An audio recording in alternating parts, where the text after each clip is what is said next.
Yang saya hormati, Prof. Marwan Asri sebagai dosen pembimbing. Yang saya hormati, para dosen penguji. Perkenalkan, saya Ambrosius Hestu Baswara Atiasa Mahardikengrat. Saya hendak memaparkan tesis saya dengan judul Estimasi Nilai Wajar Saham Perusahaan Televisi FTA Free to Air di Indonesia dengan metode DCF, Discounted Cash Flow, dan Relative Valuation. Bab 1. Pendahuluan. Harga saham perusahaan TV FTA di Indonesia selama 5 tahun terakhir mengalami penurunan hingga lebih dari 50%. Namun, dua perusahaan, MNCN dan SCMA, tetap berhasil mencatatkan laba bersih, sementara tiga perusahaan lainnya mengalami kerugian signifikan. Atas dasar latar belakang tersebut, maka rumusan masalah penelitian ini adalah harga saham perusahaan TV FTA mengalami penurunan selama 5 tahun terakhir hingga lebih dari 50%. Hanya emiten MNCN dan SCMA yang konsisten mencetak laba. Penurunan harga saham, namun kinerja keuangan tetap positif, dapat menjadi sinyal bahwa saham perusahaan TV FTA sedang undervalued. Pertanyaan penelitian yang pertama, berapa nilai intrinsik saham ABBA, MNCN, Netvi, SCMA, dan Viva? Yang kedua, apakah harga saham ABBA, MNCN, Netvi, SCMA, dan Viva dibandingkan dengan harga saat ini dan harga penawaran IPO termasuk kategori overvalued, fair valued, atau undervalued? Tujuan penelitian yang pertama, mengestimasi nilai intrinsik saham ABBA, MNCN, Netvi, SCMA, dan Viva. Dan yang kedua, membandingkan estimasi harga saham ABBA, MNCN, Netvi, SCMA, dan Viva dengan harga saat ini dan harga penawaran IPO untuk menentukan kategori setiap emiten menjadi overvalued, fair valued, atau undervalued. Manfaat penelitian bagi investor, penelitian ini dapat menjadi dasar pengambilan keputusan dalam investasi pada saham TV FTA. Bagi perusahaan, penelitian ini berguna untuk meninjau ulang penurunan harga saham dengan pengambilan keputusan seperti buyback dan investasi. Bagi akademisi, penelitian ini dapat menjadi referensi dalam riset nilai intrinsik saham. Bab 2. Landasan teori. Konsep investasi. Investasi adalah alokasi dana atau sumber daya lain pada aset produktif dengan tujuan untuk mendapatkan manfaat yang lebih besar di waktu yang akan datang melalui pertumbuhan nilai atau pengembalian dari aset. Konsep valuasi saham. Valuasi saham adalah proses kompleks yang melibatkan pemahaman komprehensif terhadap nilai intrinsik perusahaan. Nilai intrinsik ditentukan oleh present value dari arus kas masa depan. Metode valuasi saham. Dua metode valuasi saham. Yang pertama, discounted cash flow. Yang kedua, relative valuation. Rekonsiliasi nilai. Penghitungan DCF dan relative valuation dapat menghasilkan estimasi nilai berbeda untuk perusahaan yang sama. Agar penilaian menjadi proporsional, rekonsiliasi nilai diperlukan untuk menentukan nilai wajar saham dengan memberikan bobot pada masing-masing metode. Kajian penelitian terdahulu. Yang pertama, Comprehensive Analysis of Indonesian Retail Stocks Valuation in 2023. Yang kedua, Analysis of Equity Valuation Models and Target Price Accuracy on Evidence from Analyst Reports in Indonesia. Yang ketiga, Valuation Uncertainty and Analysts Use of DCF Models. Dan yang keempat, Automobile Business Valuation Analysis, taking three automobiles companies as analysis samples. Bab 3, metode penelitian. Metode pengumpulan data. Sumber data sekunder dalam penelitian ini adalah laporan keuangan dan laporan tahunan emiten tahun 2019 hingga 2023. Yang kedua, harga saham masing-masing perusahaan. Yang ketiga, beta saham dari PT Pemeringkat Efek Indonesia atau PEVINDO. Yang keempat, informasi pendapatan domestik bruto PDB Indonesia, risk premium, dan growth pendapatan neto masing-masing dari situs BPS, risk premia, dan Statista. Metode analisis data. Yang pertama, metode discounted cash flow. Langkah pertama adalah menentukan periode proyeksi. Yang kedua, menentukan estimasi tingkat pertumbuhan. Yang ketiga, proyeksi arus kas. Yang keempat, estimasi tingkat diskonto. Dan yang terakhir, estimasi nilai saham dengan metode FCFF, Free Cash Flow to the Firm. Metode analisis data yang kedua adalah metode Relative Valuation. Dalam penelitian ini menggunakan rasio price to book value (PBV) dan yang kedua rasio price to sales atau P per S. Bab 4. Hasil penelitian dan pembahasan. Valuasi nilai saham dengan metode discounted cash flow. Yang pertama, menentukan durasi proyeksi arus kas, yakni 5 tahun, sesuai dengan ketentuan Bapak PAM LK. Penelitian ini menentukan proyeksi dari tahun 2024 hingga 2028. Yang kedua, menentukan estimasi tingkat pertumbuhan atau growth pendapatan neto. Penelitian ini menggunakan estimasi growth dari Statista. Hasil penghitungan estimasi growth adalah sebagai berikut. Yang ketiga, estimasi tingkat growth stabil. Penelitian ini menggunakan rata-rata pertumbuhan gross domestic product Indonesia selama 5 tahun, yakni sebesar 3,4%. Yang keempat, menentukan proyeksi aset tetap.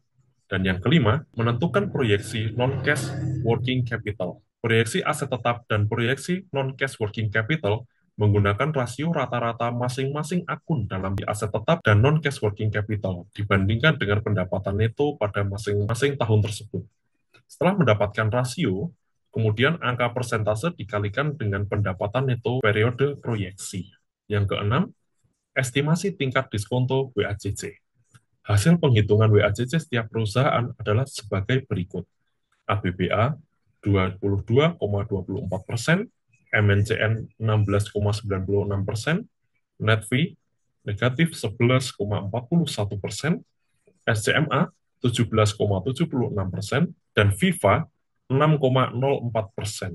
Penghitungan WACC net fee menunjukkan nilai negatif. Oleh karena itu, WACC net fee menjadi nilai absolut agar sesuai dengan konsep dan tujuan investasi. Yang ketujuh, estimasi nilai saham dengan FCFF. Halaman ini menunjukkan estimasi nilai saham ABBA. Nilai intrinsik ABBA per saham adalah negatif Rp73,43. Hal ini terjadi karena nilai total present value FCFF dari ABBA sudah negatif dan nilai non-pengendali cukup besar, sehingga menyebabkan nilai equity value dan nilai intrinsik negatif. Yang kedua, estimasi nilai saham MNCN. Nilai intrinsik MNCN per saham adalah Rp992,80. Nilai tersebut menunjukkan nilai yang wajar berdasarkan present value FCFF, penyesuaian terhadap kas, utang, dan ekuitas non-pengendali. Yang ketiga, estimasi nilai saham net fee. Nilai intrinsik net fee per saham adalah negatif Rp112,43. Hal ini terjadi karena total present value FCFF net fee sudah negatif dan nilai utang yang besar sehingga turut mengurangi equity value sampai negatif. Yang keempat, estimasi nilai saham SCMA. Nilai intrinsik SCMA per saham adalah Rp111,80. Nilai tersebut menunjukkan nilai yang wajar berdasarkan present value FCFF, penyesuaian terhadap kas, utang, dan ekuitas non-pengendali. Yang kelima, estimasi nilai saham FIFA. Nilai intrinsik FIFA per saham adalah negatif Rp349,04. Hal tersebut terjadi karena nilai total present value FCFF FIFA sudah negatif, nilai utang yang besar, dan nilai ekuitas non-pengendali yang signifikan, sehingga mengurangi nilai equity value sampai menjadi negatif. Metode valuasi yang kedua adalah metode relative valuation. Rata-rata PBV dan P per S 5 perusahaan adalah negatif 0,42 dan 2,11. Penghitungan masing-masing relative valuation perusahaan adalah sebagai berikut. Rekonsiliasi nilai. Penghitungan rekonsiliasi ini berupa pemberian bobot 80% untuk metode FCFF dan 20% untuk metode relative valuation. Hasil penghitungan rekonsiliasi nilai adalah sebagai berikut. ABBA negatif Rp46,87, MNCN Rp850,76, net fee negatif Rp86,52, SCMA Rp102,62, dan FIFA negatif Rp260,85.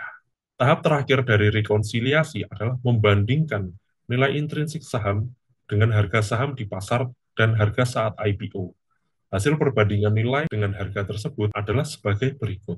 ABBA overvalued, MNCN undervalued, net fee overvalued, SCMA overvalued, FIFA overvalued.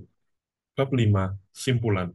Berdasarkan penghitungan menggunakan DCF dan Relative Valuation, nilai intrinsik saham perusahaan FTA adalah sebagai berikut.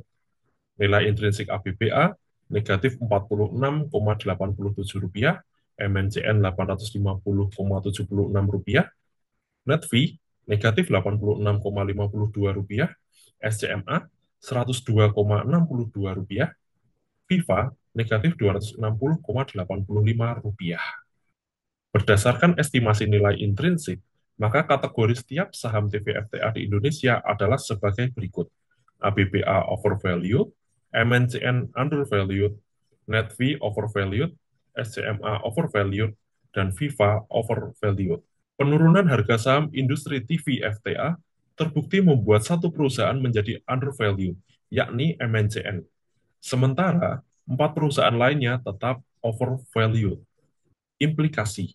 Bagi perusahaan, hasil penelitian ini dapat memberikan model penilaian untuk estimasi nilai wajar saham perusahaan. Bagi investor, hasil penelitian ini menunjukkan bahwa saham MNCN sedang undervalued, sehingga dapat menjadi pilihan investasi atraktif. Bagi akademisi, hasil penelitian ini dapat menjadi sumber referensi estimasi nilai wajar saham perusahaan TVFTA di Indonesia. Keterbatasan. Perspektif peneliti sangat mempengaruhi hasil penelitian. Oleh karena itu, hasil penelitian ini dapat berbeda dari penelitian lain yang menggunakan metode yang sama. Kemudian, pelibatan perusahaan TVFTA yang mencatatkan rugi bersih hingga ekuitas negatif membuat hasil penghitungan DCF menjadi negatif. Hasil penelitian ini menjadi tampak outlier karena menunjukkan nilai intrinsik negatif. Yang ketiga, laporan keuangan FIFA 2023 menggunakan laporan keuangan kuartal 3 2023 yang telah disetahunkan. Saran, bagi perusahaan, ABBA, Netfee, dan FIFA dapat memperbaiki tata kelola perusahaan dengan mematuhi syarat-syarat yang berlaku sebagai perusahaan terbuka sesuai regulasi Bursa Efek Indonesia. Bagi investor, hindari melakukan investasi pada saham ABBA, Netfee, dan FIFA karena perusahaan tersebut tidak mampu menghasilkan arus kas positif. Sekian presentasi saya. Atas perhatian para dosen sekalian, saya ucapkan terima kasih.